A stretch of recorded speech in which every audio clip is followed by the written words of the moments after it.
사랑과 은혜의 주님 감사합니다.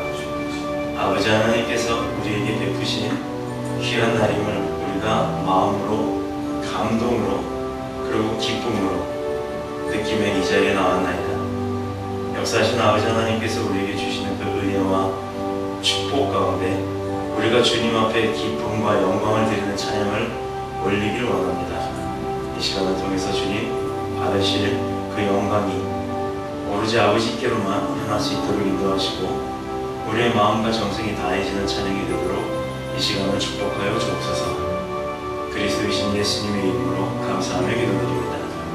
아멘.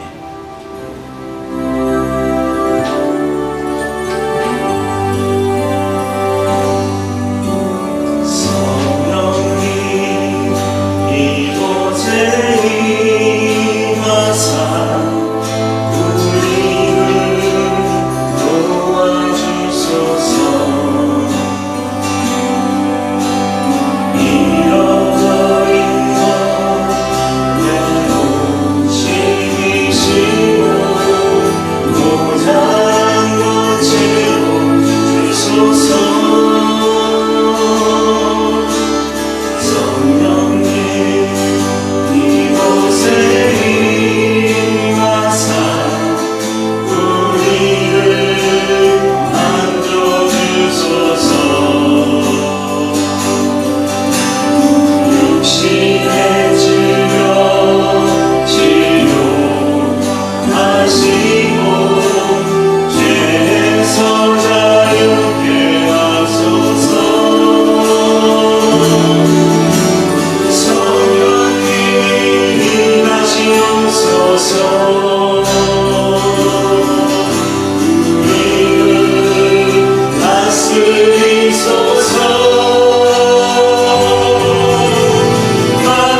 Thank you.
주후 2015년 24번째 예배를 보내드리도록 하겠습니다.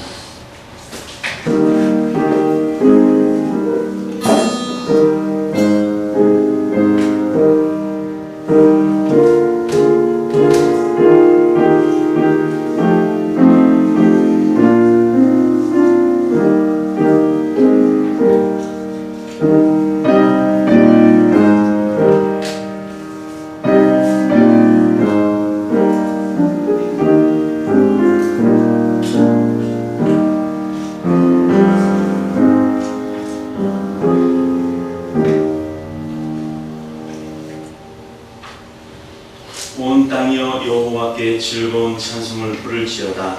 기쁨으로 여호와를 섬기며 노래하면서 그의 앞에 나아갈지어다. 여호와가 우리 하나님이신 줄 너희는 알지어다. 그는 우리를 지으시니요 우리는 그의 것이니 그의 백성이요 그의 기르시는 양이로다. 감사함으로 그의 문에 들어가며 찬송으로 그의 궁정에 들어가서 그에게 감사하며 그의 이름을 송축할지어다. 여호와는 선하시니 그의 인자하심이 영원하고 그의 성실하심이 대대에 이르리로다. 아멘. 전능하사 천지를 만드신 하나님 아버지를 내가 믿사오며 그 외아들 우리 주인 예수 그리스도를 믿사오니 이는 성령으로 잉태하사 동정녀 마리아에게서 나시고 본디오 빌라도에게 고난을 받으사 십자가에 못 박혀 죽으시고 장사한 지 사흘 만에 죽은 자 가운데서 다시 살아나시며 하늘에 오르사 전능하신 하나님 우편에 앉아 계시다가 저리로서 산자와 죽은 자를 심판하러 오시리라. 성령을 믿사오며 거룩한 공예와 성도가 서로 교통하는 것과 죄를 사하여 주시는 것과 몸이 다시 사는 것과 영원히 사는 것을 믿사옵나이다. 아멘. 찬송가 192장입니다.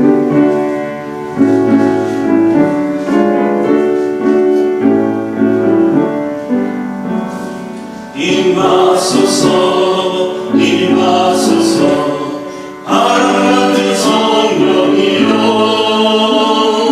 뱃속에 내 골짜기에 불어닥친 생명과 웃음을 날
주시니 너무나 감사합니다.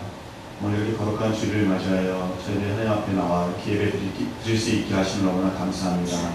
먼저 아버지여, 강도사님을 정말 주님께서 축복하시고 인도하여 주셔서 여기에 번역스 보건교회를 세우셨으니 주님께서 축복하시고 인도하여서 더욱더 강건하게 하시고 정말 하나님께 주시는 그 말씀대로 정말 순종하며 정말 그 영육간에 강건하는 그런 귀한 우리 강도사님 되시고 축복하시고 인도하여 주시옵소서. 말씀의 능력도 더하시고 건강도 지켜주시고 아버지 교회를 이끌어갈 때 정말 주님께서 우리에게 정말 합당하고 정말 주님이 쓰시기에 귀한 일꾼으로서 세워지는 그런 귀한 강도사님이 되시도록 축복하시고 인도하여 주시옵소서. 또한 주님 이 번역스 교회를 주님 축복하셔서 정말 이 교회를 통해서 함께 영광이 되는 귀한 교회 되게 하시고 하나님을 바라보며 더욱더 나아갈 수 있는 교회 될 수 있는 그런 귀한 시간 허락하시고 번역스 보건교회를 주님 항상 주님의 귀한 교회로서 성장할 수 있는 그런 교회로 삼아주시고 인도하여 주시옵소서. 또한 구설 또 스튜디오를 축복하시고 정말 이 통하여서 정말 길러주는 모든 찬양 사역자들이 정말 세계 방방곡곡으로 나가며 정말 하나님의 귀한 말씀과 찬양을 퍼뜨릴 수 있는 그런 귀한 교회를 축복하시고 인도하여 주시옵소서. 또한 아버지시여 안정 사모님께서 운영하시는 이 안정성 음악관을 축복하셔서 더욱더 날로 번창할 수 있는 귀한 사업장을 삼아주시고 인도하여 주옵소서. 그래서 이 구설 길러지는 귀한 자녀들이 정말 찬양 사역자들로서 더욱더 쓰임받는 그런 일꾼들로 세워주시고 축복하시고 인도하여 주옵소서.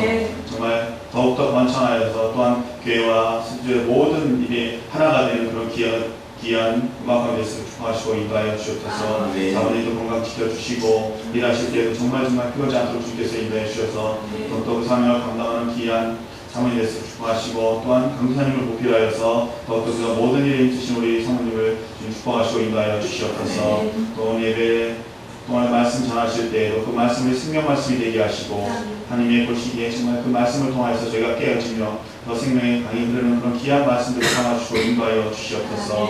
정말 이 예배를 주님 축복하시고 흘러받을 걸 믿사옵고 그리스도인 예수님의 이름으로 감사드리며 기도드렸사옵나이다. 아멘.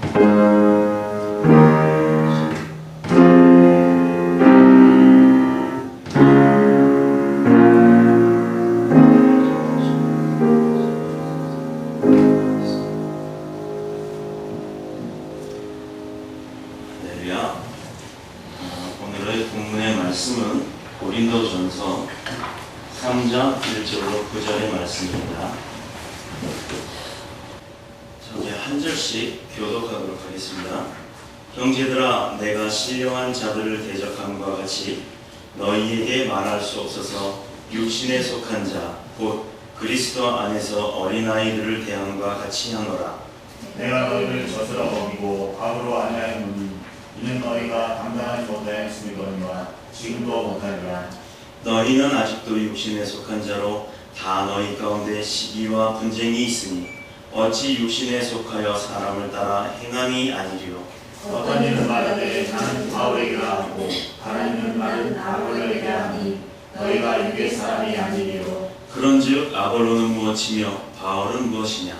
그들은 주께서 각각 주신 대로 너희로 하여금 믿게 한 사역자들이니라. 나는 심었고 바울은 물을 주었으되 오직 하나님께서 자라나게 하셨나니 그런즉 심는 이나 물 주는 이는 아무것도 아니로되 오직 자라게 하시는 이는 하나님뿐이시니라.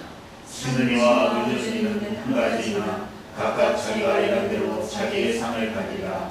우리는 하나님의 동역자들이요 너희는 하나님의 밭이요 하나님의 집이니라. 아멘.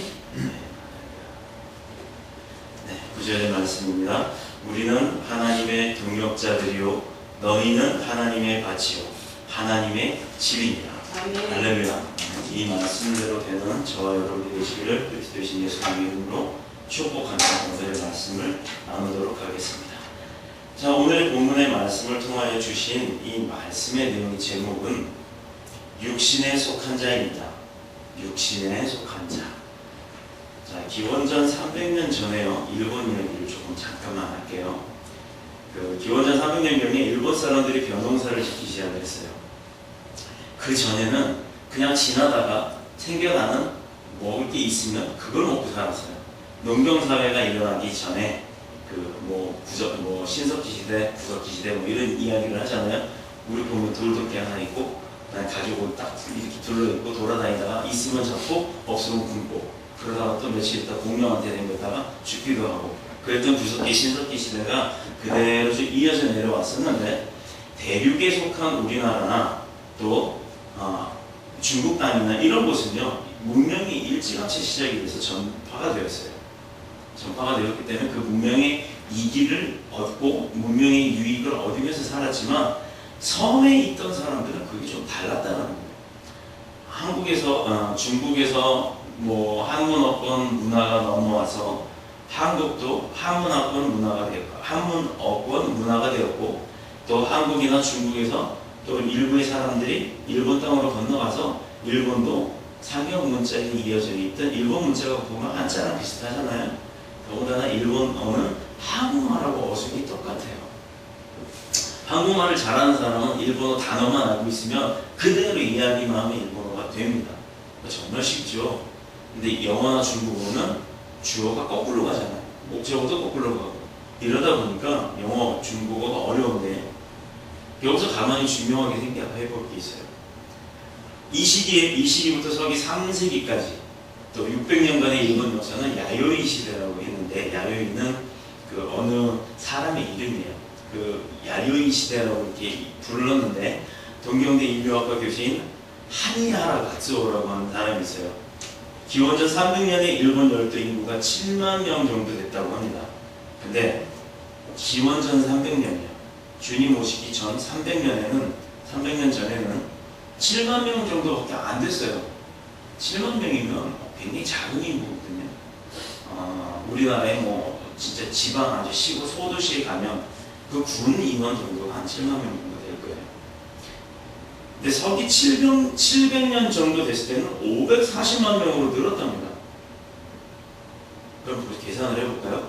기원전 300년 그리고 700년 약 1000년 동안 6만 명에 7만 명 정도 되는 사람들이 540만 명으로 갑자기 늘어난 거예요. 자, 아무리 계산을 해봐도요, 한 사람이 10명씩 낳았다 그래도 540만 명이 안 나와요. 이해가 안 되는 이야기예요. 7만 명 곱하기 540만 명 나누기 7을 하면 대체 1000년 동안에 1년에 한 명 낳잖아요, 사람이 보통. 그러면 10명을 낳는다 그러면 10년 걸려요. 사람 평생 동안 아이를 낳을 수 있는 그 기간을 따져본다면 보통 한 10살, 몇 살? 가임기가 몇 살 정도 되죠? 20살? 한 18살? 뭐 하여튼 20살로 치고 한 60살까지 낳나? 아니 그건 아닌가요? 내가 자꾸 성경이 있다 보니까 100살에도 나와가지고 사람이 몇 살까지 낳을 수 있죠? 하여튼 뭐 그래요. 근데 이 기간이 상당히 짧음에도 불구하고 1000년이라는 시간 동안에 540만 명으로 증가했다는 거는 이거는 좀 형이상학적인 우리가 이해할 수 없는 이야기였어요. 근데 이 숫자는 다른 지역의 초기의 그 농경사회 인구 증가율이 0.1%에 비하면 4배가 넘는 아주 굉장히 획기적인 인구 증가율이에요. 우리나라도 이래야 되는데 이것은 다른 지역에서 일본으로의 대규모 이동이 있었기 때문입니다. 이래서 일본의 인류학자들이 이렇게 이야기를 해요. 연구 결과가. 자, 지금 칠판이 있었으면 좋았을 거 했는데 대륙이라고 하죠. 중국 땅. 중국 땅이 이렇게 있으면 중국 땅 밑에 한국이 있어요. 그리고 한국 옆에 보면 일본 땅이 이렇게 가로져 있는데 북한 한국을 대한민국하고 북한하고 통틀은 6배의 땅의 길이가 일본입니다. 엄청 큰 땅이죠. 근데 그 일본에는 진짜 몇만 명 안 되는 사람이 살았어요. 근데 우리나라에도 보면 가야국이라는 곳이 있었어요. 전라도 밑에 전라남도 지역 한 군데를 아마 한평 뭐 그 정도 되겠죠. 그 지역을 가야국이라는 국가가 있었습니다. 김유신 장군이 삼국 통일을 하기 이전에 가야국이 있었어요. 근데 그때 가야국이나 삼국 통일이 이루어지고 난 뭐 조선시대 때의 가야국의 그 자리가 어떤 자리였냐면 정말 사람들이 살기 불편한 자리였었어요. 그래서 유배지를 많이 그걸로 유배지로 삼고 살기 힘들고 도망가기 힘든 그런 위치 땅이기 때문에 모든 죄인들을 글로 보냈었어요. 근데 이 죄인들이 육지로는 갈 데가 없잖아요. 그러면 바다로 나갔겠죠. 도망가기 위해서. 그래서 간 곳이 일본 땅입니다. 또 중국에서도 마찬가지예요. 중국에서도 죄인들을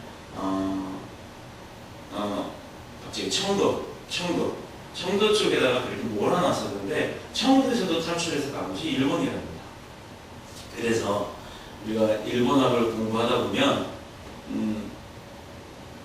야마토인이라고 해요. 대륙에서 넘어온 사람들 야마토인이라고 하는데 이 야마토인들이 별로 질은 안 좋죠.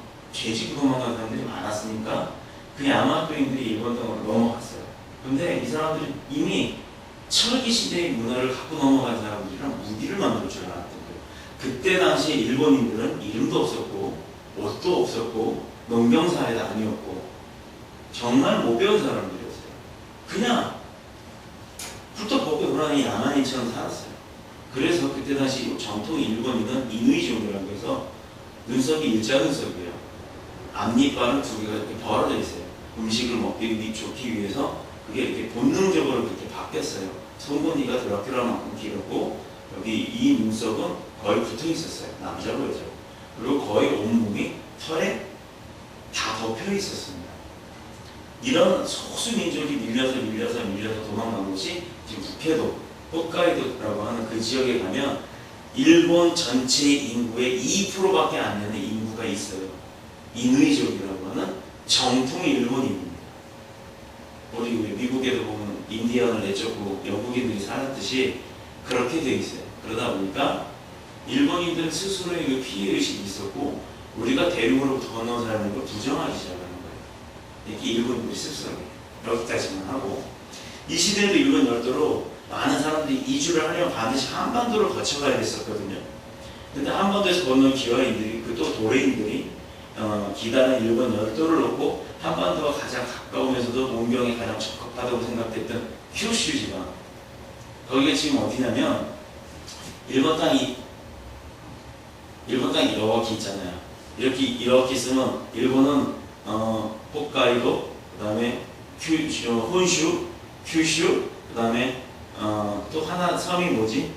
그 네 가지로 이렇게 덩어리가 네 덩어리로 나눠져 있어요. 큰 섬으로 따지면 그러면 그 일본 땅 맨 마지막 쪽이 보면 큐슈 지방이라고 해서 따뜻하죠. 오키나와도 있고 뭐 우리 많이 듣잖아요. 심지어 거기 옆에는 스시마라고 하는 데도 있고 스시마에서 조금만 더 오면 부산이에요. 제주도 있고 부산 있고 이래요. 근데 우리가 큐슈 지방이나 또 스시마 지역을 여행을 갈 거예요. 나중에 우리 교회는 여권을 다 만들어서 한번 갈 겁니다. 가서 배워야 될 게 있기 때문에 가는 거예요. 거기 순교지가 있어서 갈 겁니다. 놀러 가는 게 아니고. 물론 한미 쪽으로 갑니다. 배나 갔다가 넘을 수 있어요. 근데 여권을 가서 가야 돼요. 일본 땅이라. 거기 가면 한국말이 돼요. 일본인들도 한국말을 해요. 그리고 제주도 오래 사셨던 제주도 토속 방언을 하시는 분들은 일본말 몰라도 가면 대화가 돼요. 자, 이 얘기는 뭐겠어요? 그 스시마 지역이나 큐슈 지역의 대부분의 사람들이 한국에서 거쳐갔기 때문에 한국말이 된다는 얘기. 시오쿠도 일본말의 시오쿠도예요. 우리말은 식당입니다. 그 다음에 감사합니다. 간샤시마스. 감사합니다. 판샤. 간사가 아니고 운전, 운転똑같죠. 이래서 그렇게 일본어가 한국 사람들이 하기가 쉬운 거예요. 전도의 경우도 그래요. 사도 바울이 소아시아 일대를 돌면서 그래서 1차, 2차에 거친 선교 여행을 다녔는데 어떤 곳은 정말 옥토처럼 심기만 하면 싹이 팍 나는 데가 있어요.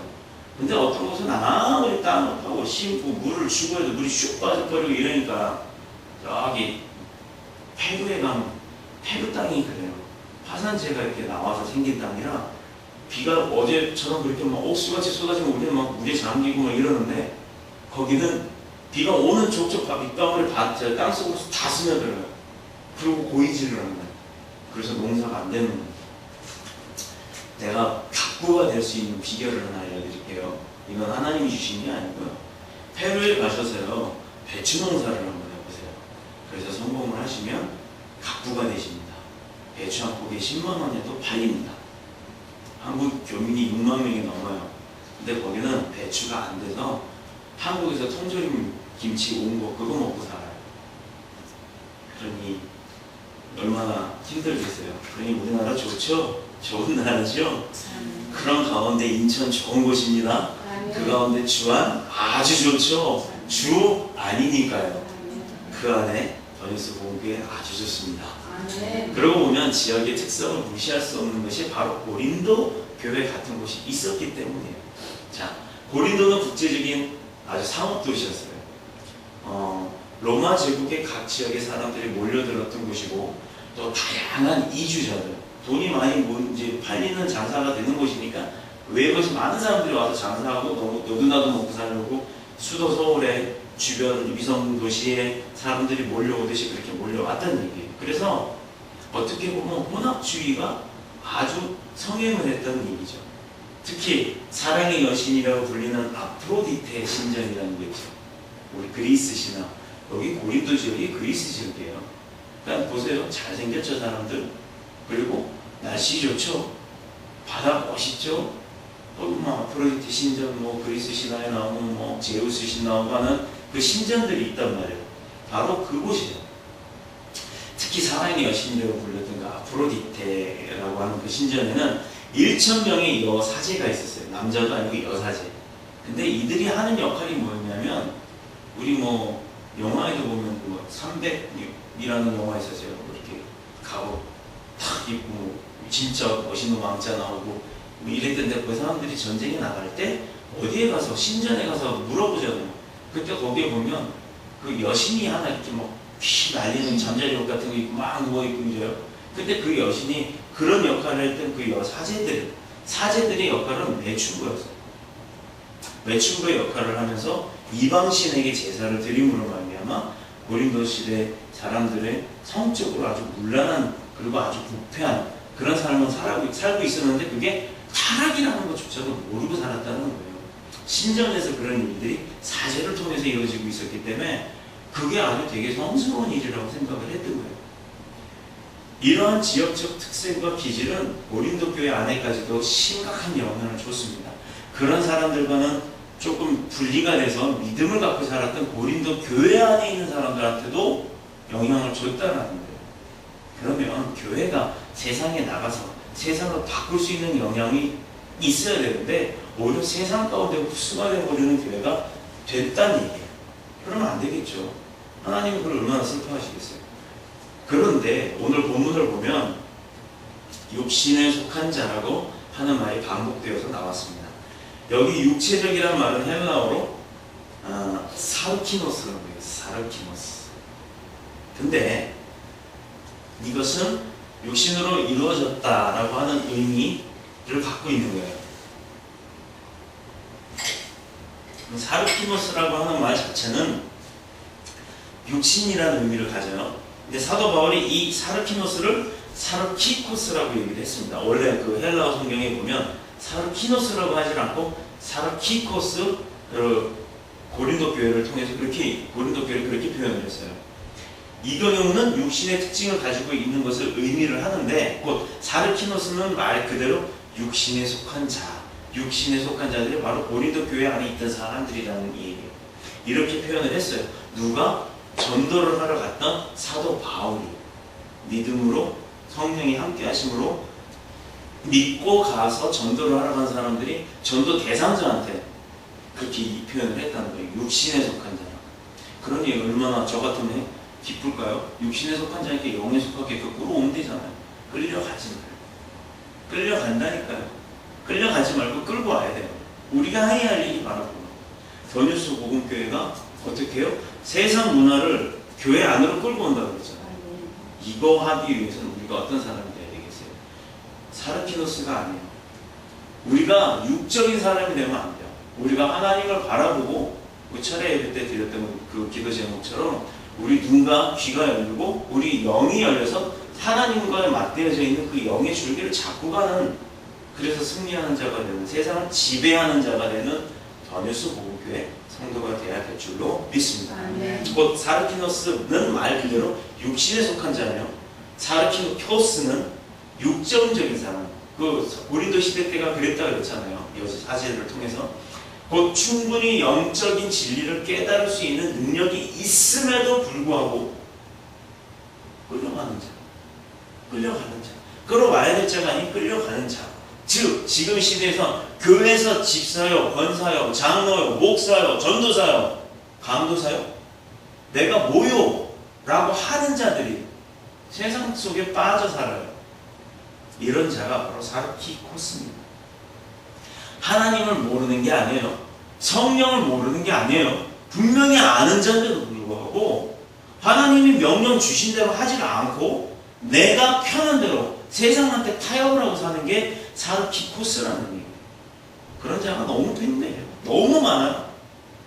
너무 배가 불렀나요? 배가 불러서 그런가요? 우리가 80년대 제 기억으로는 그래요. 제가 79년, 7년 때 아마 교회를 다니기 시작했던 것 같아요. 정말 가난했죠. 과자 하나 때문에 갔긴 했지만 과자만 먹으러 갔어요. 그런데 그때마다 물어보는 거 배워서 그 과자를 따먹기 위해, 얻어먹기 위해서 그거를 외웠고 그게 뭔지 몰라도 무조건적으로 외웠어요. 교회 가는 거 한참 열심히 다녔어요. 언제? 부활절 때 달걀 먹으러 가고 크리스마스 때 종합 선물 세트 받으러 가고 그리고 그게 다 떨어질 때쯤 되면 또 가서 과자 얻어먹고 이런 목적으로 교회를 다녔어요. 저도 나중에 우리 교회도 소년부 유치부 아이들이 많이 늘어나겠지만 늘어나면 저는 정말 과자 많이 사줄 거예요. 그게 저는 그 과자에 대한 믿음이 있어요. 하나님이 그 과자를 통해서 아이를 불러왔지만 그 아이가 평생에 교회에 발을 한번 들였을 때는 이 아이를 절대 하나님은 잊어먹지 않으시는 분이라는 거예요. 포기하지도 않으시는 분이에요. 그 아이가 교회 안에 왔기만 했어도 내가 그 아이에 몇 대에 대한 축복 1000대 동안 갈 수 있는 축복의 믿음을 주겠노라라고 선포하시는 분이라는 걸 저는 믿어요. 그런 아이들이 지금 이 나라를 이끌어 가야 되는 거예요. 맨날 이거 하는 게 아니라 그런 믿음으로 기도하면서 정말 하나님 앞에 올바르게 설 수 있는 아이들로 자라야 하는 거예요. 우리 교회도 그런 아이들이 지금 많죠. 많아요. 7명의 아이들이 있어요. 저는 그래서 하나님이 교회를 세우자마자 벌써 7명의 아이들을 주셨어요. 얼마나 행복한지 몰라요. 우리 모두가 어른된 자로서 믿음의 선배된 자로서 그 아이들을 위해서 늘 믿음의 양육이 잘 되어질 수 있도록 기도하시기를 부탁드립니다. 그런데 사도 바울의 기록이 자주 등장하는 이 육신이라고 하는 말은 도덕적 윤리적인 의미에서 취급되어지는 것이었고요. 이것은 주로 세속적인 인간이 아주 낮은 수준에 머물러 있을 때 그런 상태를 나타낼 때 육신이라는 말을 썼어요.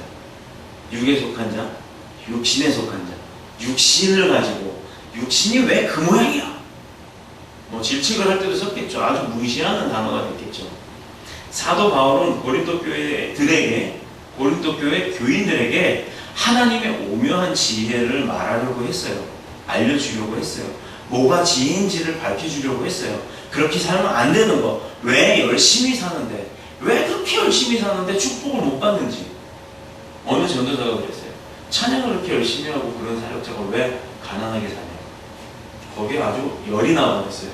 그래서 기를 쓰고 기도를 했어요. 100일 동안 찬양하면서 하나님 앞에 매달렸어요. 진짜 이렇게 무시에 당해 가면서 내가 세상 일 안 하고 오로지 올인을 주님 앞에 올인을 하면서 찬양만 했는데 하나님 이런 억울함을 당해야 됩니까? 라고 했을 때 하나님이 하신 말이 있어요.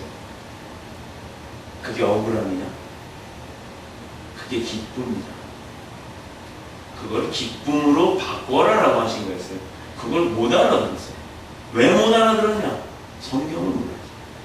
그래서 공부하기 시작했어요. 그래서 이렇게까지 왔어요. 이제 그렇게 직접 질문과 성경을 통해서 질문과 답을 받았더니 하나님이 이제 가르치라 하라고 하시더라고요. 그래서 저에게 이런 사명을 주신 것 같아요. 거절할 수 없는 사명이었어요.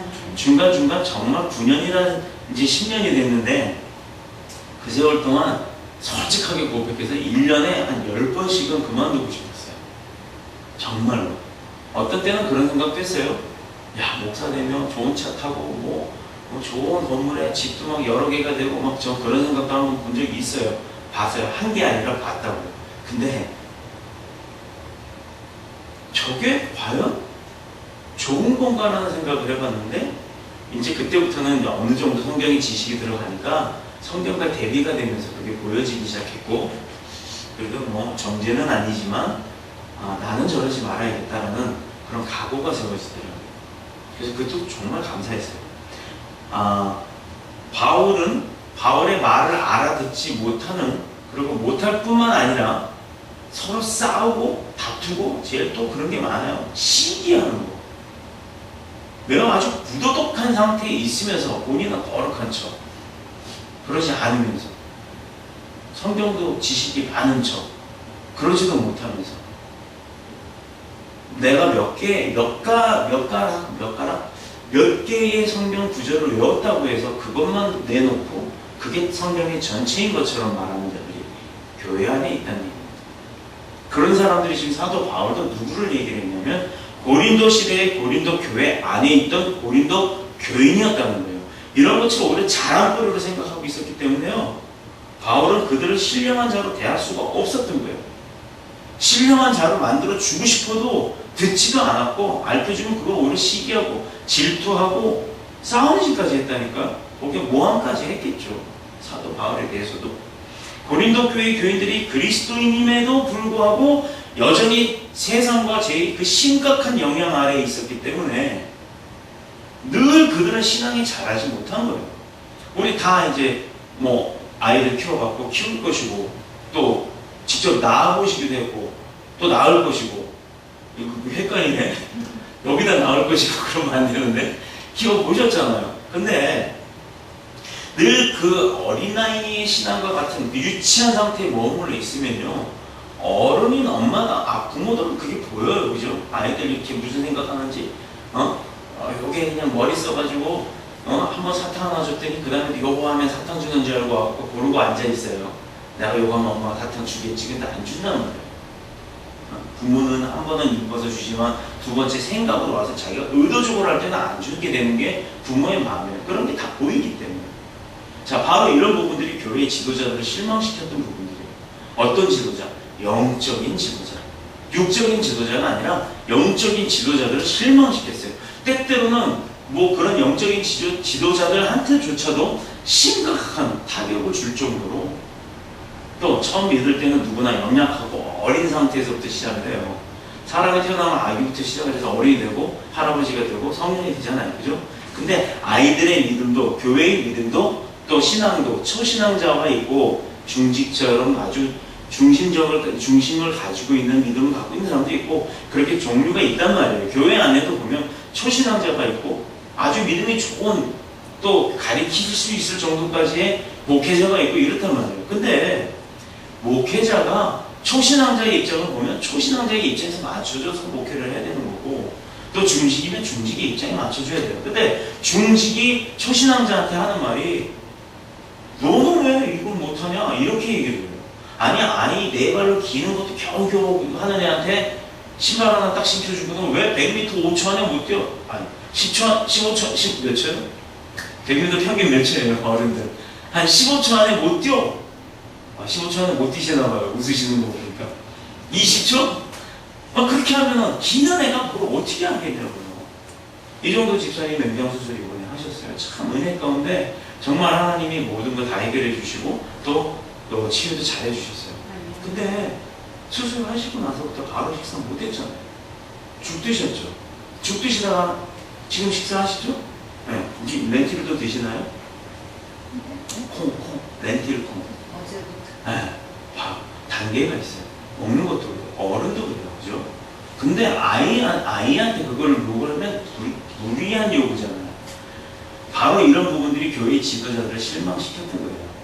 하나님의 백성들도 잘해야 하는데도 불구하고 언제까지도 잘하지 못하는 건 그 옛 습성을 버리지 못했기 때문이에요. 바로 이게 사르키노스의 특징입니다. 아니 내가 교회 몇십 년 다녔으면 뭐합니까? 어느 목사님이 오셔도 부흥회 때 그 얘기를 해요. 묵은닭, 생닭 이렇게 얘기를 해요. 닭에다 표현을 하니까 좀 그러긴 했는데 아주 적절하다는 생각이 들었어요. 묵은닭은 질겨요. 먹기 힘들어요. 그렇듯이 교회에서 목양자가 목회자의 입장으로서, 목양자적 입장이 아니라 목회자적 입장에서 뭐를 좀 합시다 못했어요. 목사님 제가 뭐가 어때서요? 기도 좀 해보고요. 이렇게 거절하는 분이 있대요. 근데 목사님들이 누구한테 뭘 부탁을 하는 거는 나 차 좀 사주세요. 이게 아니에요. 그분이 축복받을 수 있을 만한 여건이 되었을 때 그분한테 적절한 일을 부탁을 하는 거예요. 예를 들어서 하람아 나 목마른데 물 좀 한 잔 갖다 주려? 뭐 이런 거. 그거는 뭐 육적으로 어떻게 뭐 내 개인적인 부탁이 되겠죠. 근데 하나님이 그분을 통해서 그분이 이 교회 안에서 어떤 사역을 담당을 해줬습니다. 예를 들어 차 집사님 우리 유치부 아이들 좀 담당해 주시겠어요? 이랬는데 능히 감당이 가능한 분이라서 그걸 부탁을 드렸어요. 근데 목사님이 무조건 봐서 누구 마음에 들고 그 사람 시키고 누구 마음에 안 들어서 시키지 않고 이게 아니라 어떤 사역을 놓고 기도를 하면 그 사역에 적절한 사람을 보여주신다고요. 그러면 그분이 바로 그 담당자가 되는 거다 확신을 하고 목사님도 그분을 선택을 해서 권면을 해서 부탁을 하는데 그거를요 정말 믿음의 순종자는 할렐루야 나한테 이런 기회가 와서 감사합니다 최선을 다해서 미륵씨 아멘하고 나와요. 미리 준비하고 그런 걸 갈구하는 사람이라고. 근데 이거 머리에 여러 가지 이제 잡념들이 많은 분들은요 계산을 해요. 내가 교회 이렇게 3시간 빠져서 집에서 더 일찍 나와야 되는데 내가 그럼 알바도 못하는데 뭐 이런 거 일단 계산적이 돼버리면요 득과 실을 따지게 됩니다. 득과 실을 따지다 하나님이 언제 득이 있어야 주시고 실이 있으면 안 주고 이러시나요? 아니란 말이에요. 근데 그걸 내가 따지고 앉았어요. 하나님이 주시겠다는데 하나님이 주시는 게 얼마를 주실까? 그럼 내가 요구하면 얼마를 줄까? 그럼 내가 세상에서 버는 것보다 이게 많을까? 이런 생각을 하는 거예요. 조건을 따지지 말아요. 그러니까 무조건적인 맹목적인 순종은 순종이 아니라고 제가 지지난주에 말씀을 드렸어요. 근데 그런 순종이 아니라 하나님의 음성을 통해서 나한테 원하시는 거라면 즉시 순종. 즉시 순종이 축복받는 비결입니다. 자, 오늘 본문 1절에도요. 육신에 속한 자고 그리스도 안에서 어린아이라고 있습니다. 어린아이는 성숙되지 못한 인격의 특징이에요. 애가 어른 같으면 그것도 징그러워요. 애가 어른 같으면 그것도 징그러워요. 우리 준수 녀석이 애기 때 어느 저 시골에 외삼촌 댁을 갔어요.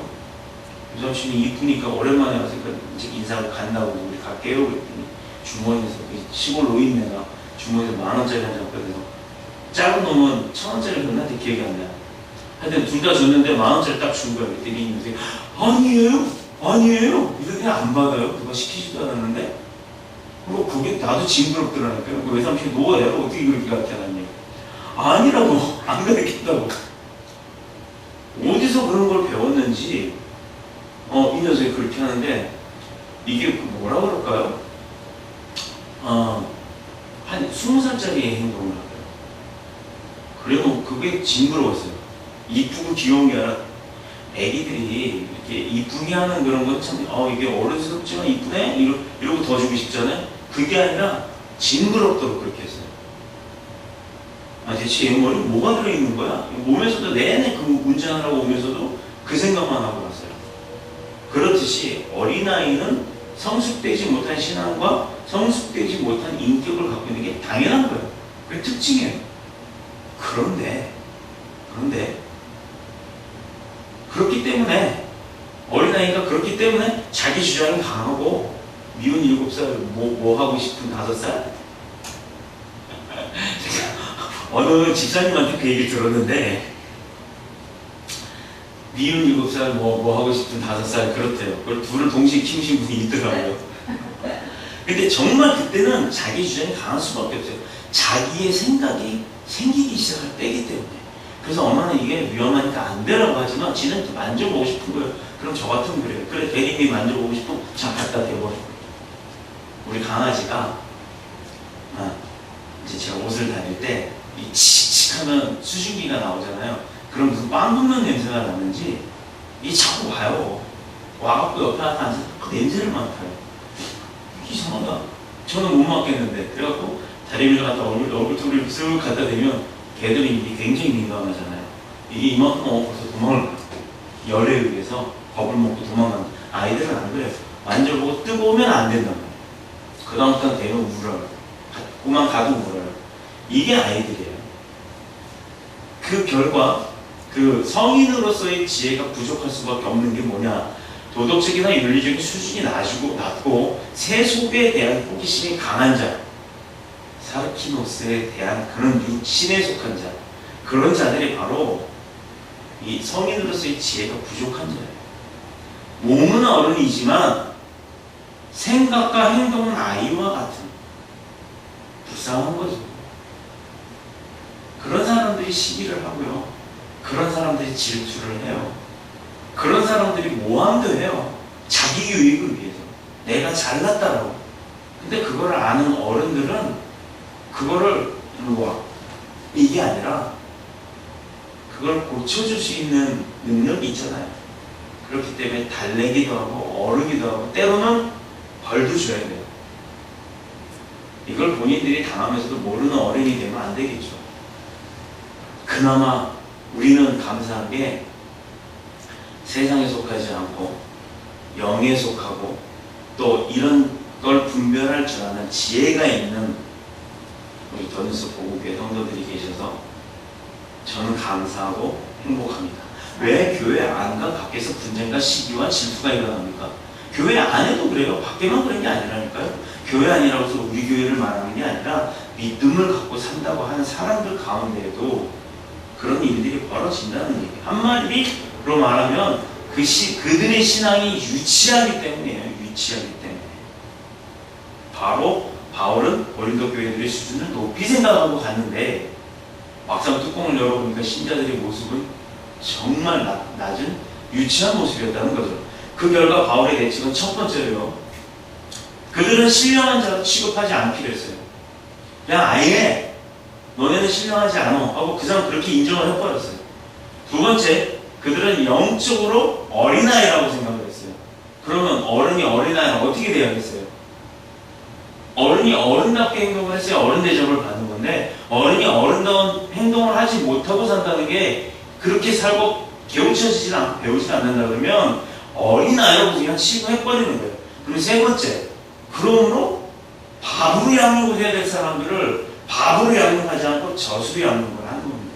어린아이가 먹을 수 있는 밥을 주는 게 아니라 그냥 어른이 먹을 수 있는 완성된 밥을 주는 게 아니라 영양가 많은 밥을 주는 게 아니라 무조건 다 넣은 그런 밥을 줬을 때 먹고 소화할 수 있는 그 능력이 안 되기 때문에 그냥 영양가 좀 떨어져도 젖을 주는 거예요.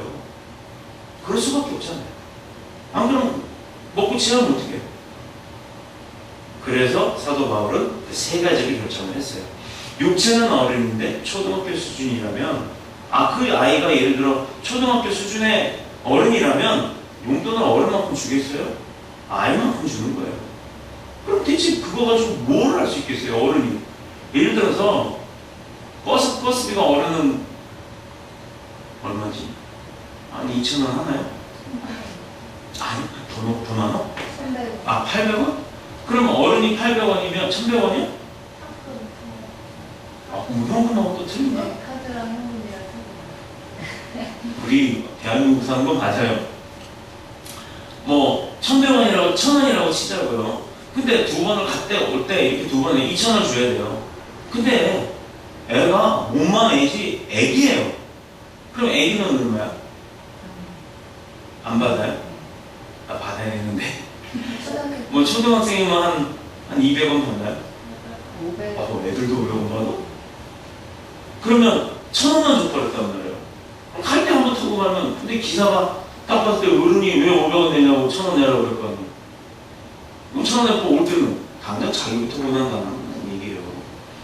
믿음이 어른의 수준에 가야 될 어른들이 아이와 같은 유치한 육적인 생각과 육적인 마음과 육에 속해서 사는 그런 모습이라면 당장 본인이 고통을 당한다니까요. 남이 고통을 주는 게 아니고 본인이 만든다고. 본인이. 마음적 심정 괴로움이 있겠죠. 말 하나 잘못해놓고 행동 하나 잘못해놓고 되돌아오는 게 얼마나 크겠어요. 유치에는 어른인데 초등학교 수준이라면 용돈도 초등학교 수준만 주고 그만큼 또 그 용돈 가지고 할 수 있는 게 제약이 되다 보니까 똑같다는 얘기예요. 밥 먹어야 할 사람이 젖이나 먹고 있으면 힘이 부들부들 떨리고 살이 치고 그러겠어요? 그렇게 못할 거 아니에요. 조금만 걸어가도 힘이 없어서 킥거리고 이럴 거 아니에요. 이 절대적으로 믿음도요. 믿음 가운데 있는 사람들도 어른의 믿음을 갖고 영적인 파워가 나와야 되는데 어른이 아이와 같은 믿음을 갖고 산다 그러면 영적 파워는 없어요. 맨날 끌려다닐 수밖에 없는 거예요. 맨날 죽임을 당할 수밖에 없고 맨날 핍박을 받을 수밖에 없는 거라고요. 예수님이 변화산에 올라가신 후에 사람들이 산 아래에 남아있던 그 남은 제자들에게 귀신 들린 아이를 데려온 사건이 있었어요.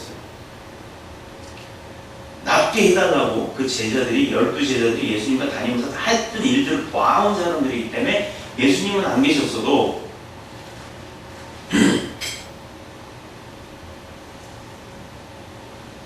예수님은 안 계셨어도 그 제자들도 그런 일을 능히 감당하고 할 수 있을 것이라 생각하고 어느 부모가 귀신들 아이를 데리고 왔어요.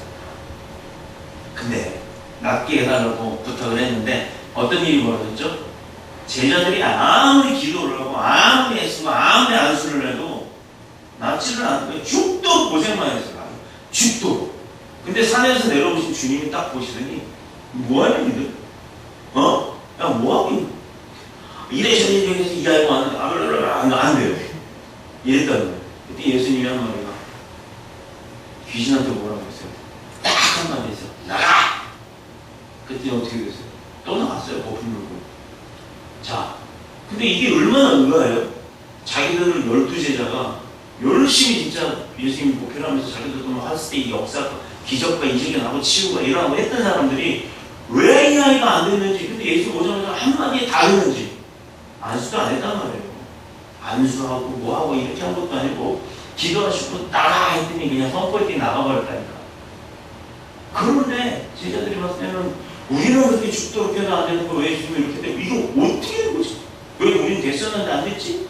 이런 의구심을 받았어요. 예수님한테 여쭤봤습니다. 예수님 말씀하셨습니다. 마태복음 17장 20절입니다. 이르시되 너희 믿음이 작은 까닭이니라. 진실로 너희에게 이르노니 만일 너희에게 믿음이 겨자씨 하나만큼이라도 있었어도 이 산을 명하여 여기서 저기로 옮기라면 옮겨졌을 것이요 또 너희가 못할 것이 없을 것이라. 이 말씀을 분명히 하셨습니다. 자, 뭐가 없었다고요? 믿음이. 확신하는 믿음이 없었기 때문에. 어떤 사람들이었기 때문에? 유대에 속했기 때문에. 주님의 이름으로 부르짖는 똑같은 기도라고 하지만 기도도 그 믿음의 수준이 있습니다. 단계가 있어요. 10분 하는 기도와 1시간 하는 기도는 전혀 달라요. 또 철야 기도와 금식 기도는 또 다릅니다.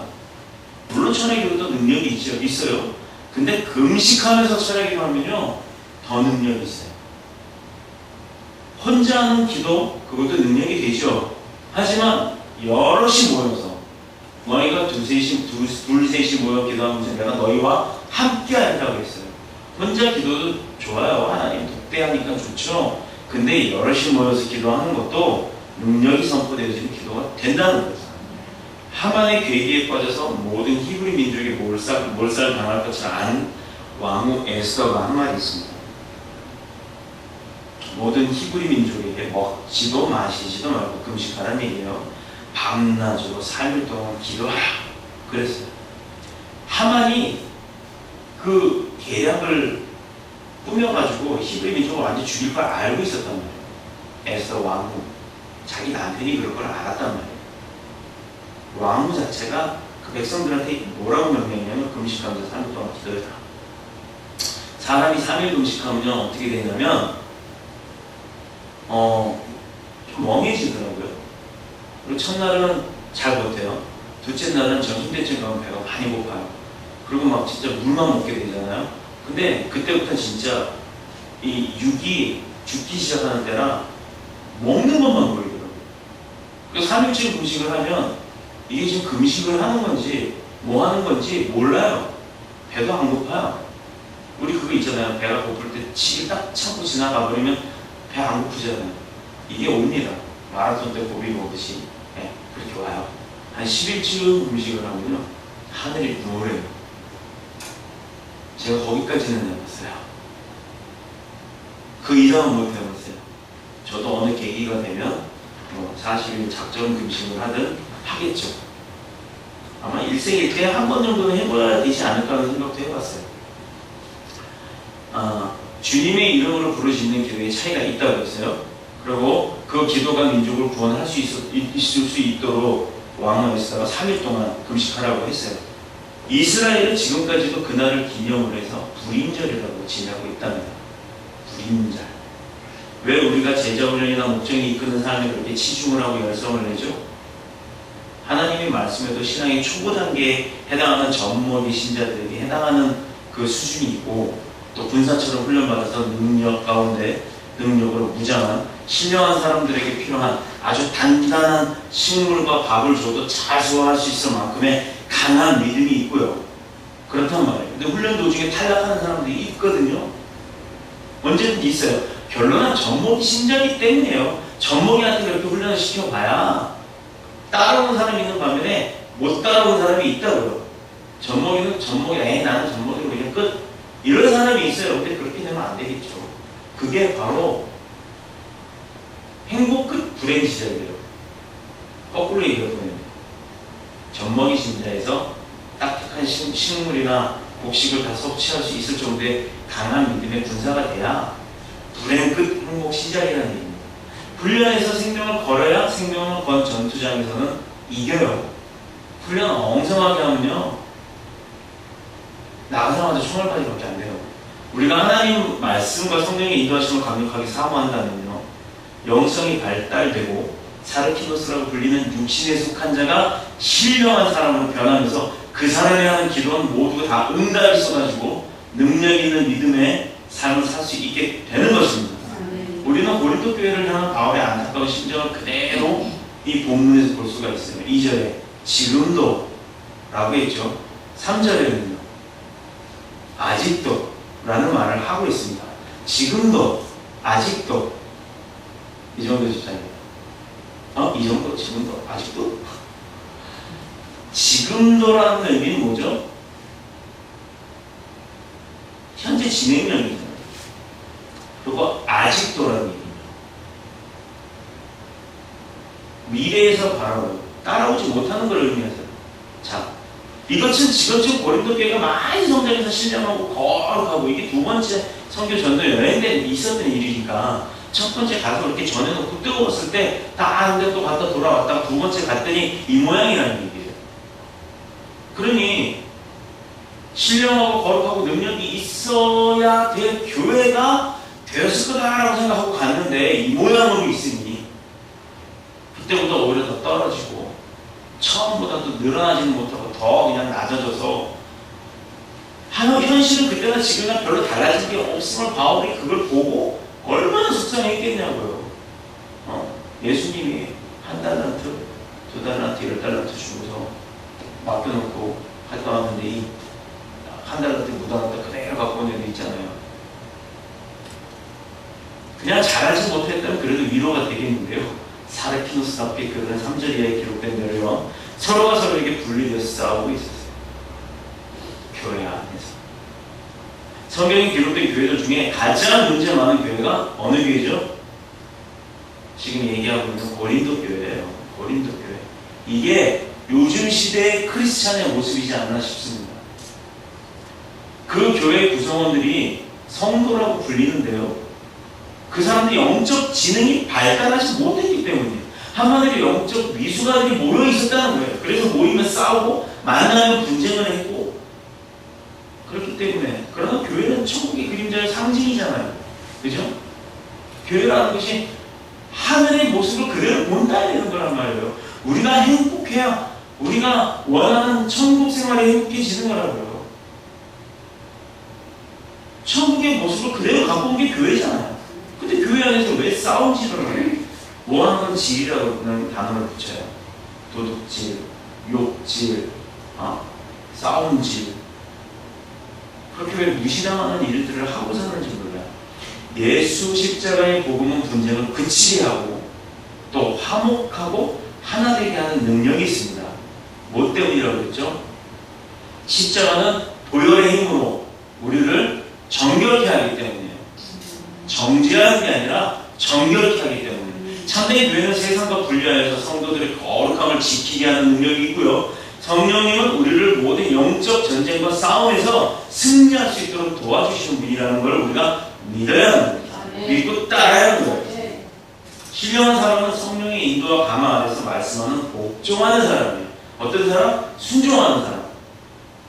그러므로 한마디 말도 조심해야 되는 거예요. 말 한마디가 그 사람의 영을 죽여요. 그리고 우리 세치라 그러잖아요. 이 혓바닥이 그 길이 한 치, 두 치가 그 세 치밖에 안 되는 게 팔척 장신을 쓰러뜨린단 말이 있어요. 이게 말이 얼마나 권세가 있기 때문에 그런 거예요. 말에 권세가 있는데 말로 사람을 죽인다니까요. 말로 망하는 자가 있어요. 말로 흥할 수가 있는데 왜 말로 망하냐고. 그게 믿음이 있는 사람이에요. 그게 교회 안에서 중심이에요? 아니란 말이에요. 집안에도 그런 사람도 있겠죠. 집안에도 형제들 간에 분쟁이 있고 다툼이 있는데 내가 큰형이니까 너네 탄핵을 따라 이러면서 그 사람은 자기가 말해놓은 것도 못 지키는 사람들이 있어요. 그럼 누가 따르겠어요? 대통령이, 군사 장군이 돌격을 풀어가지고 자기 뒤로 가요. 그러면 신나게 가다가 장군 어디 갔냐? 다 자기들도 장군 따라갔거든요. 이 전쟁에서 이기겠어요? 그렇습니다. 우리는 변화가 돼야 돼요. 지금도 세상도 변화되지 못하고 도태되는 세상 가운데 우리가 살고 있는데요. 영적으로 성장을 하지 못하고 살면요, 늘 어린아이 수준에 머물고 살면 구원을 받을 수는 있겠지만 중요합니다. 잘 들어보세요. 늘 항상 언제나 마귀의 밥이 됩니다. 내가 구원을 받을 수 있어요. 근데 구원 받는 그 순간까지는 마귀의 밥이 된다고요. 마귀가 몰려온다니까요. 항상 사탄이 공격을 한다고요. 그걸 막고 이겨야 될 영적 전쟁에서 영적 군사가 돼서 내가 승리자가 돼야 되는데 맨날 죽이다 먹고 있고 맨날 내 편 들어줄 사람한테 싸움질이나 하고 있고 이러면 얘네들이 얼마나 좋아하겠냐고요. 올라온다니까요. 땅속에서 우리가 땅 안 밟고 다니면 땅 밟고 다니잖아요. 땅 밟고 다닐 때 영화 보니까 그런 거 있대. 막 손이 슉 나와서 이렇게 잡고 가는 거. 진짜 그렇다니까요. 저 그거 보고 야 이거 정말 표현 잘했다 그랬어요. 틈만 나면 나와요. 어디서 나올지 몰라요. 내가 땅을 밟고 사는 한 내가 날아다니진 않잖아요. 그러니까 우리가 그걸 대위를 해야 되는 거예요. 발을 잡았을 때 성령의 검으로 탁 잘라버리세요. 그 검을 내가 차고 다니려면 육신이 건강해야 되잖아요. 그 검이 무거울 테니. 그 검을 내가 지탱할 수 있을 만큼의 영적 무장이 돼야 될 거 아니에요. 좋은 칼인지 뭔지 모르겠으면 뭐하냐고. 붙들었는데 우와 하고 이러고 있으면 어떻게 해요? 꺼내서 잘라야지. 못 자른다는 말이에요. 검이 있는지조차도 몰라요. 이게 바로 고린도 교회의 교인이었다는 말입니다. 이스라엘이 출애굽했을 때 사방에 대적이 많았죠. 믿음의 사람들은 그 많은 대적과 싸워서 이겼고 마침내 여리고성을 무너뜨리고 어디 건넜어요? 요단강으로 건너갔습니다. 가나안 땅에 들어갔어요. 그러나 연약하여 뒤처지고 나약했던 사람들은요 전부 아말렉 족속의 밥이 됐죠. 그 사람들이 다 죽여버렸거든요. 바울이 2절에서 이는 너희가 감당하지 못하였거니와 지금도 못하리라. 감당하지 못하면 그렇대요. 감당해야 돼요. 감당하셔야 돼요. 지금의 고통도 감당하면서 인내하고 이겨나가야 되고요. 또 앞으로 올 고통도 믿음 가운데 감당하면서 이겨낼 수 있다고 믿고 나가야 돼요. 그래서 감당하셔야 돼요. 그걸 넘어야 돼요. 넘어도 또 오겠죠. 계속 공격한다니까요. 디딜 때마다 잡으려고 해요. 그럴 때마다 치라고요. 그럴 때마다 말씀으로 영육 강건하게 만들어 놓으시고 그렇게 강건한 육신과 영으로 치랍니다. 그러면 결국은요 치는 사람이 이겨요. 아무리 잡으려고 해도 쳐버리는데 어떡할 거예요. 근데 아무리 쳐도 잡히는데 어떡할 거예요. 이게 어떤 사람이라고요? 젖먹는 자, 유치한 어린아이 같은 믿음을 가진 저와 여러분은 그런 믿음에서 늘 매일매일 성장하는 영적 군사의 믿음을 갖는 성도가 되시기를 그리스도신 예수님 이름으로 축복합니다. 사르디노스, 즉 우리 육신은 우리를 분쟁하게 만들고 하나님의 말씀에 불순종하게 합니다. 그러나 믿음은요 영적인 싸움이에요. 우리는 하루하루를 영적으로 전투하는 전쟁의 용사로 살아가고 있어요. 그러므로 하나님 우리에게 기도하시게 하는 줄로 믿습니다. 아멘. 무너져가는 자기 자신을 다시 세워야 할 것이고 고통하는 한 시대를 살리려면 우리 자신이 먼저 바뀌어가야 되는 거예요. 한 번의 주일 예배는 아무런 힘도 없어요. 사실은 명목상의 크리스천일 뿐이에요. 그러므로 젖이 아니라 단단하고 신령한 양식인 말씀으로 훈련받아야 합니다. 한 번도 얘기 안 했죠. 예나. 근데 너무 잦아요.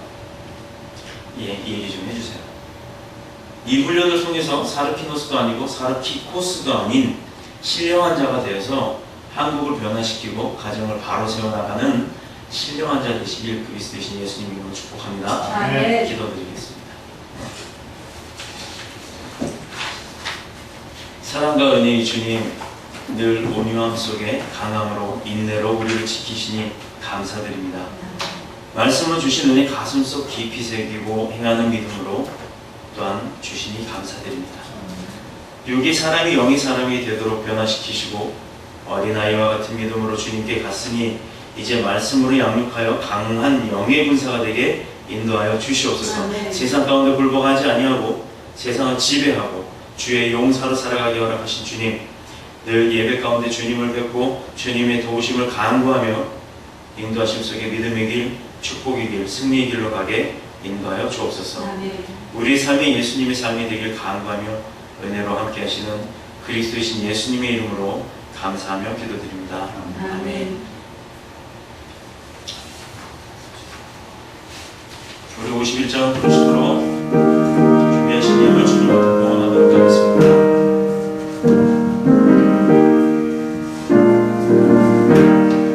주님 주신 거룩한 날 기쁨으로 주 앞에 와 기도하고 찬양하며 주께 경배 드립니다. 내게 주신 귀한 말씀 하나님께 드리오니 기뻐하는 제물로서 연락되게 하옵소서.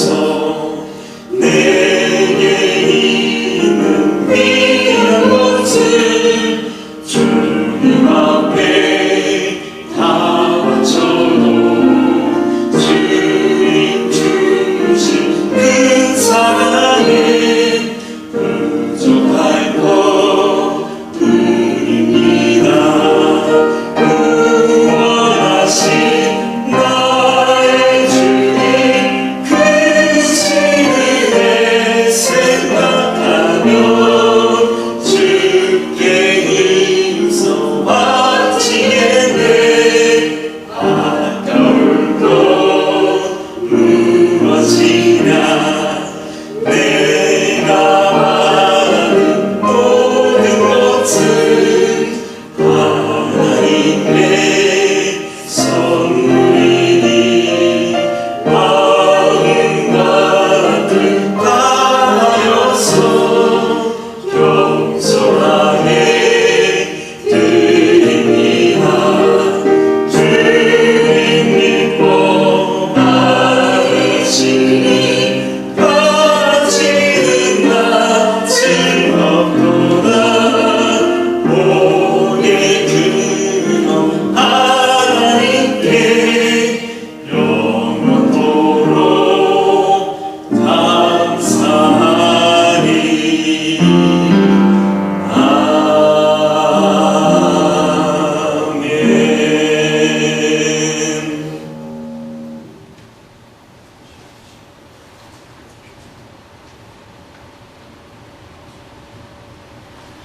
사랑과 은혜의 주님 감사합니다. 오늘도 귀한 주일날 주님 앞에 빈손으로 나오지 않은 귀한 주의 백성들을 기억하여 주시옵소서.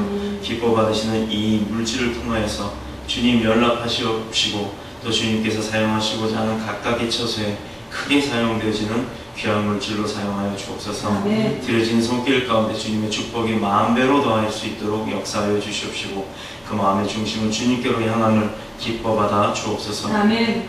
늘 우리와 함께 하시며 우리를 통해 역사하시는 그리스도이신 우리 주 예수 그리스도 이름으로 감사하며 기도드립니다. 아멘.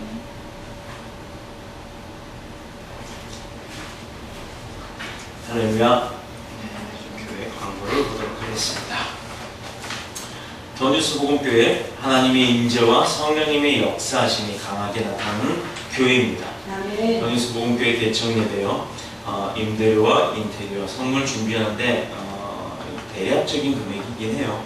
5천만 원 정도의 금액이 필요합니다. 어떻게 예배하여 주실지는 전 모르겠어요. 그렇다고 해서 우리가 준비되어 있는 것도 없어요. 하지만 주님께서 주실 거라는 믿음을 가지고 우리가 중보하실 때 꼭 기도 부탁드리겠습니다. 아멘. 부설 안정소음악학원의 그 선생님을 지금 예비해야 돼요. 지금은 7월 말까지만 같이 계시고 유럽으로 이제 사역을 떠나시게 되는데요. 떠나시는 분을 위해서도 이정원 선생님을 위해서도 우리가 늘 기도하시면서 축복을 해주시고요. 또 새로 오실 분이 하나님이 쓰시기에 합당한 자, 정말 하나님의 뜻대로 아이들을 사랑하면서 믿음 가운데 교육을 할 수 있는 그런 좋은 선생님, 아주 오랫동안 함께 할 수 있는 그런 선생님이 확보될 수 있도록 보내주시라고 또 중보기도 부탁드리겠습니다. 그리고 또 한 가지 더, 아이들이 잘하고 있어요. 믿음 가운데 또 이렇게 음악을 배우면서 잘하고 있는데 이 아이들이 정말 주의 사역자로 클 수 있도록, 그래서 또 우리 교회와 학교와 이 가운데서도 또 사역을 감당할 수 있는 그런 교사도 될 수 있고 스승이 될 수 있는 그런 사역자로 클 수 있도록 선포하시는 기도를 하시면서 또 중보를 부탁드리겠습니다. 매주 금요일 저녁 9시에 아주 은혜롭고 또 귀한 금요일 저녁 기도회가 진행되고 있습니다. 많이 오셔도 못 받아요. 선착순으로 입장할 수가 있고요. 오시면 시원한 물도 준비가 되어 있고 에어컨도 준비가 되어 있어요. 그렇게 길게 하지도 않아요. 아주 강하고 짧게 에피스적으로 찬양과 기도와 또 말씀 통해서 은혜를 받고 있습니다. 네. 능력 체험이 있었어요. 지난주에 정말 감사한 일이 있었어요. 예배를 방해하는 세력이 자꾸 머리를 다른 무슨 잡념이 들게 하더라고요. 근데 화장실을 갔다 나오다가 발을 잘못 디뎠어요. 슬리퍼를 신었는데 슬리퍼가 옆으로 제껴지면서 발목을 뼈었어요. 근데 너무 아팠던 거예요. 일어나지도 못하고 창피하게 울 수도 없고 거의 그럴 정도로 완전히 바닥에 주저앉아 나뒹굴었거든요. 몸이 거의 그 바닥으로 굴렀어요. 그리고 일어서는데 또 오른쪽 발까지 확 꺾여버리고요. 운전을 하는데 정말 고통스러웠어요. 그리고 저녁에 운전 끝나고 올라와서 앉아있는데 정말 아이고 아팠거든요. 근데도 불구하고 그냥 9시 철야인도 할 거 준비를 했어요. 근데 정말 하나님이 역사하시기를, 이 정도 직장인도 환자인데 그 환자가 환자의 손을 통해서 환자를 고쳤어요. 이게 바로 하나님이 역사하시네. 정말 이렇게 뛰어도 멀쩡해요. 이게 토요일날 이렇게 됐어요. 아침에 제가 오고 저도 이렇게 한번 해보고 이렇게 한번 해보고 괜찮을까 했다가 이상이 없어서 막 해보고 뛰어보고 이상이 없어서 바로 올린 거예요. 정말 감사했습니다. 이게 바로 금연철의 묘미예요. 아멘. 이정도 집사님이 은혜 가운데 치료를 잘 마치시고 몸무게가 한결 가벼워지셔서 퇴원을 하셨습니다. 아멘. 새로 오신 형제 자매, 그리고 새로 오실 형제 자매를 축복하며 환영합시다. 한 주간도 주님의 인도하심 속에 승리하시는 저와 여러분이 되시길 그리스도이신 예수님의 이름으로 축복합니다. 아멘. 우리 자리에서 일어나셔서 630장 여러분의 주기도문으로 예배를 배하도록 하겠습니다.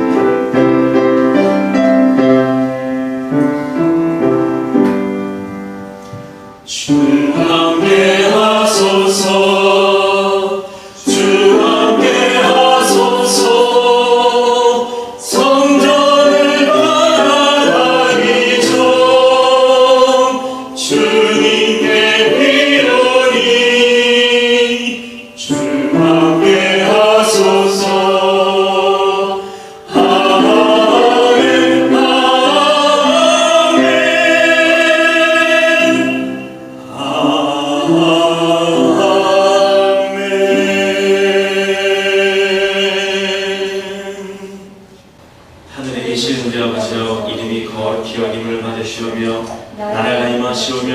이같이 하늘에서 이루어진 것 같이 땅에서도 이루어지이다.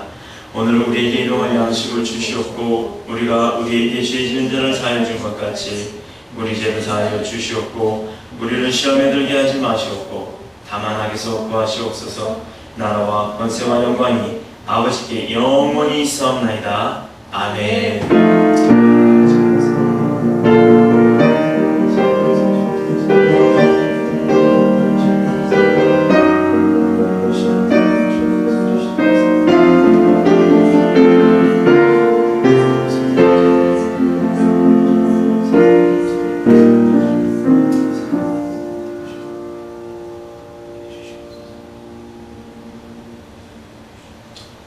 아멘. 할렐루야. 주님 앞에 영광의 박수 올립니다.